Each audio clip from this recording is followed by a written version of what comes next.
Hey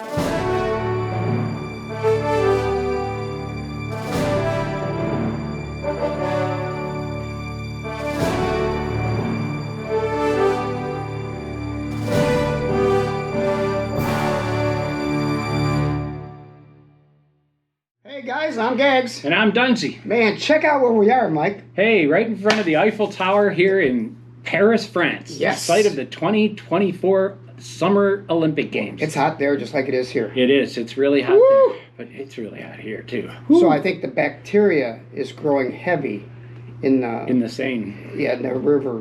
Yeah. They're having trouble doing the biathlon and the triathlon. Right, well, they're thinking if they let it continue with all the people there, that they could just run across. They can run it across. Just add it to the distance of the marathon? Right, just run across it. Anyway. We had some interesting stuff, man. So let's start with just the wonderful place that Fox Hills Golf is. Mm-hmm. Take a look at some videos of what we saw out there on the course yesterday. Check it out.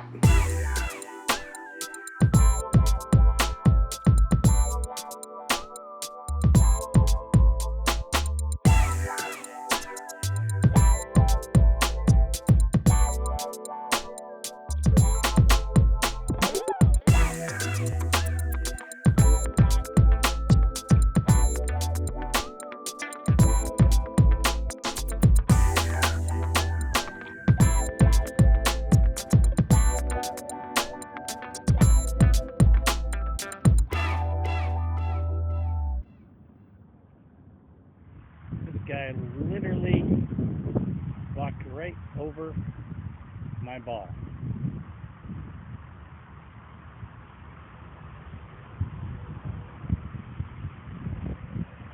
That's a big turtle. Well, that was pretty cool. Yeah, that eagle was on the number 3 green of the hills and just sat there while we all putted. He was 10 feet away from us, couldn't care less. No. Of course, he probably was less afraid of us than we were of him. He knew. He's got... It was a she-eagle. Claws. Yeah, and that snapping turtle crawled right over the top of... Over John's balls. John's balls. Luckily, it wasn't his balls. It was his golf ball. Oh, yeah. Singular. Right. Okay. That was right on the green, too. And then, Johnny Morano, after golf, complaining about the fact that he didn't shut out Dave Thomas, yeah. Like, you... Complaining. And he's right there. Let it go, man. That's all the wild stuff that went on yesterday at the course. Well, Mikey, I did a little poll. Yeah. About our beloved Detroit Lions. Yes. A lot of people are surprised that I would say our beloved Lions. I know. You included. I tried to do some interviews, too, and couldn't get any answers. I know. Well, anyway, when I interviewed Fred, he had an interesting fact on his health, but he took the Lions for a different reason than everybody else took it. But he also mentioned to me that he doesn't even watch Mulligan's Island. Did you know that? That's what I hear. Rumor has it. Yeah. Why doesn't he watch it, Mike? I guess it's too long. Too long. He's too busy. Yeah. But his wife is a fan. His wife's a fan? Yeah. Okay. So we got to get her on the email list and send this out so Debbie can watch the Mulligan's Island. And it's never too long. Come on. It's as long as it needs to be. It's not like you got anywhere to be. All right, Fred. I told Debbie all about Mulligan's Island and how lame it is and how long it takes to watch it. However, she said, why don't you send me a copy? And I said, well, I'm never in it. But the videographer is in my golf match today. There you go. So here you go, Debbie. Yeah, you're in it. This is for you. As soon as you send it to me, Debbie will get it. All right. And she will laugh her ass off. All right. Well, you jumped past the question of the day. Oh, what's that? How do you think the Detroit Lions are going to do this year? Well, the only person I care about is Aiden Hutchinson, who's my next door neighbor, his parents are. Okay. And his father helped save my life just a few months ago. Oh, wow. When I had a heart attack in my driveway. Oh. Came out of the hot tub, trotted down the sidewalk, got there before the ambulance did. And Aiden he owns a house 3 doors down from one of my commercial buildings. Okay. Yeah. All right, so I'm all for the Lions, but it's the only thing I care about is how is Aiden doing. There you go. All right, thank you. All right. And hi to your wife. Debbie. Wow. Holy cow. Man, I did not know that. I had no clue. I didn't even know he lived next door to No. Chris Hutchinson. And then I complained about him getting 13 shots. Hi there. Hi guys, we're here in almost August 1st and the training camp has started. So this week's theme is, how do you think the Lions are going to do? Rich, go ahead. I got a feeling that they're finally going to make it to the Super Bowl. Super Bowl or bust, huh? That's my position, yes. All I right. believe it. And they got a good shot at it, They too. got a good shot at it. Now, my pal... Oh. No, that's okay. Tommy? Talk I like- to I him. like their us. chances. You like their chances? I like their chances. Well, that's kind of vague, though. I'll wear some Honolulu blue and silver this year. There you for go. Sure. Yeah, Sure. I think they're going to do really good. Yep. Okay.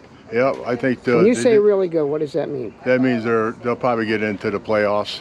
Okay. You know, and I don't think they'll win the Super Bowl, but Okay. yeah, but I think they'll So make the playoff bound. Playoff bound. Yeah. All right. Well, I'm going to go out on a limb and say 13-4. 13 and 4. So that might indicate a playoff berth. Oh yeah, Yeah. Super Bowl? Super Bowl bound. Here we go. All right. How do you think the Detroit Lions are going to do this year? Well, everybody's thinking they're going to do very well. They're going to be better on defense. Supposedly, they have the defense all straightened out. And offensively, they're going to be even better. My prediction. Cut. Well, that pretty much sums up the season. I don't know why we need to watch it or play it. Why do we even play it? Everyone's playoff Sure. bound. Yeah, There's absolutely. Super Bowl. Get your gear now. Anyway, Wow. speaking of Super Bowl, who's in the lead, Mikey? Who's still out in the lead here? Ryan Webb Oh, they're shot net 12 under par on Wednesday. Didn't they shoot net 10 last week? Something like that. But this was their lowest net of the year. Ooh. So, you know, they've got the higher handicaps, but they're playing so well, and that's how you win this league. Brunk and Cooper, thanks. I know you're happy familiar. about. I'm They familiar. shot -6 net, and Dozie and Morano shot -6 net. So some good shooting out there yesterday. By the way, Tim Cooper, not only fun to play with, that boy can play. He's a player. Oh yeah, he's a player. Oh yeah. I've seen him Yeah, play. he might be on my sub list next time I Nothing need a wrong with sub. that. No. So on the other side of the coin, Oh, boy. Pat O'Neill and Frankie Quinto had two subs that played for them, Rick Edwards and Ryan Riccardi. They're both 8 handicaps, you know, good. Respectable. solid thing. Yep. They shot as a team net +14.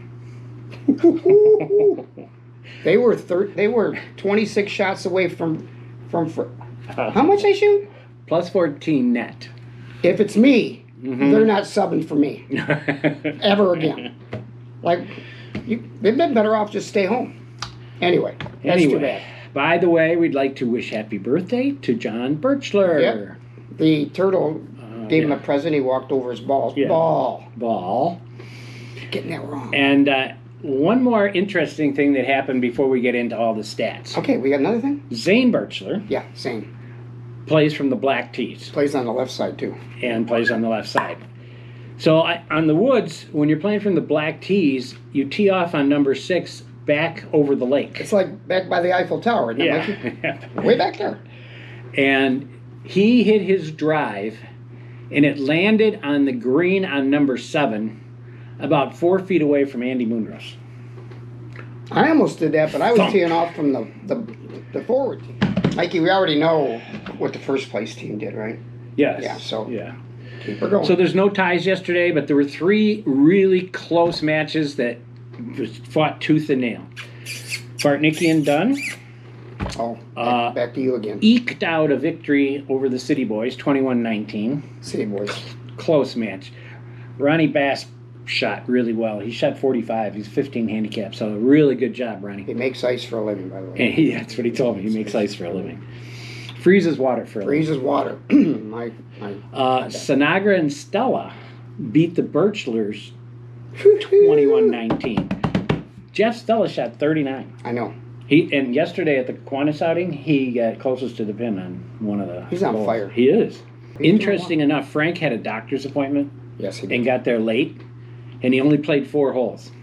And in those 4 holes, he beat John 6-2. So Sinagra and And they Stella, still lost their match? Sinagra and Stella won the match 21-19, And That's embarrassing.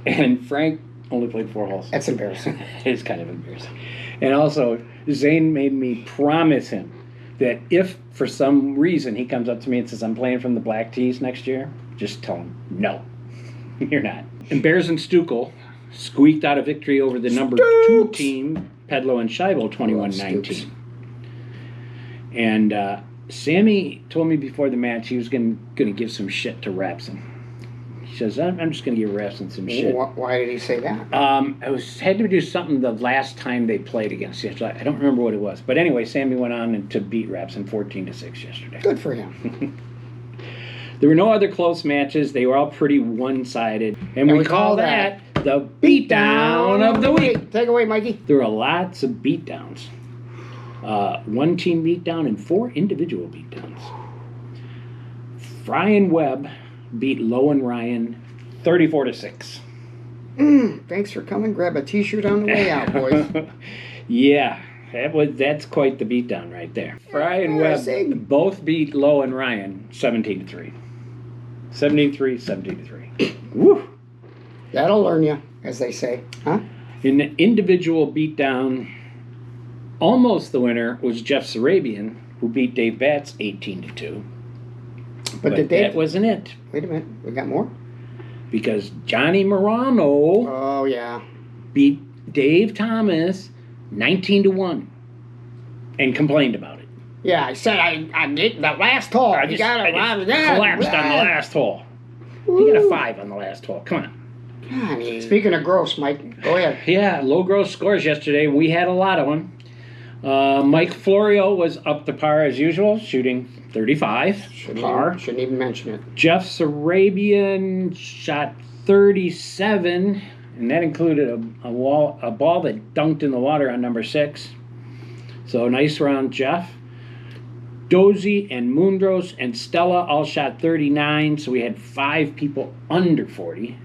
And we had 8 people that shot 40, including Zane Birchler, Tim Cooper, Larry English, Gags, Horton, J-Mo, Dave Pedlo, and Marty Rapson. Low nets, we had, of course, Bruce Webb shot a net 28. He's a sandbagging. I know what. David Pedlo shot a net 29. Have you met Pedlo yet?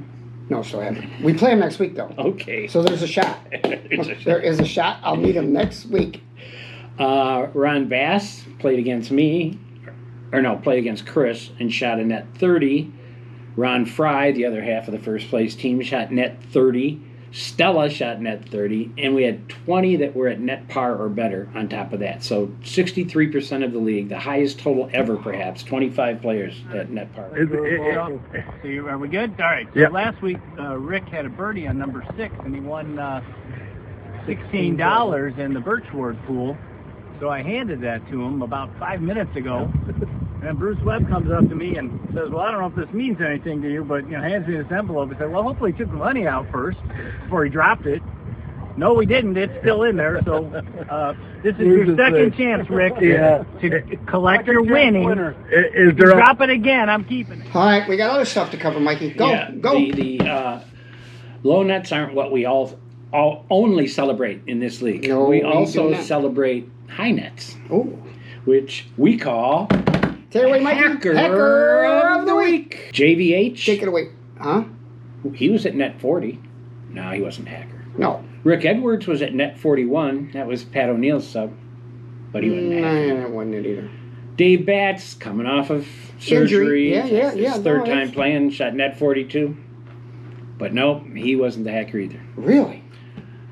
Frankie Quinto's sub, Ryan Riccardi, shot net 43. Net 43. All right, let's just wrap up the standings real quick. Go ahead. And we've got Fry and Webb with their minus 12 net at 313 points now.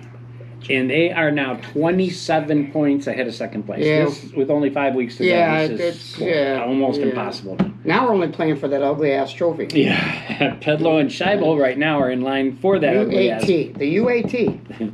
With 286. Florio and Mundros have squeaked up into third place, 281. They've had that trophy before. They have. Bartnicki and Dunn were in fourth last place. We're in fourth this this week with 280, but we just have a different person in front of us. And Dozy and Morano are at 274. Where did you guys go? We're not going to talk about it right now. Hey, Mikey. Yep. Mikey. Johnny waits for this all the time. Oh, I know he does. I know. I mean, Johnny. I bet he's Johnny. waiting right now. Watch Johnny. Where's Johnny? Oh. Gotta go back to the OR, damn it.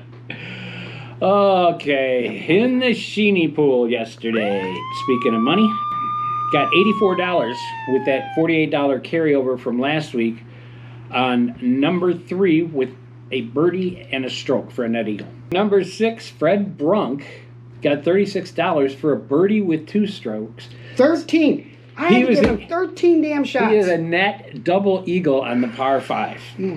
Net 2. I'm not over it There yet. should by be the way. a $36 carryover to next week in the Sheeny pool. In the Birchwood pool, we had 23 players that entered, most this year. Even I got in. Huh? Thanks, Chris. Chris paid for me. Oh. So there's $115 in the pot. Mike Florio got $58 for birdies on number 1 and number 8. Jim Gaggs got $29 I did what? for a birdie on number 5. I guess I'm not so mad then. Hee-hee. First time this year. And Of course, Horton gets Stella got $28 for his birdie on number Jeff's on 3. fire, by the way. Jeff Stella is on fire. I know. It doesn't He seem won close to the pin at the Kiwanis outing, didn't he? Yeah, Jeff Stella is on fire. I'm Gags. And I'm Dunsey. We'll see you next week on Mulligan's Island. See you on the island.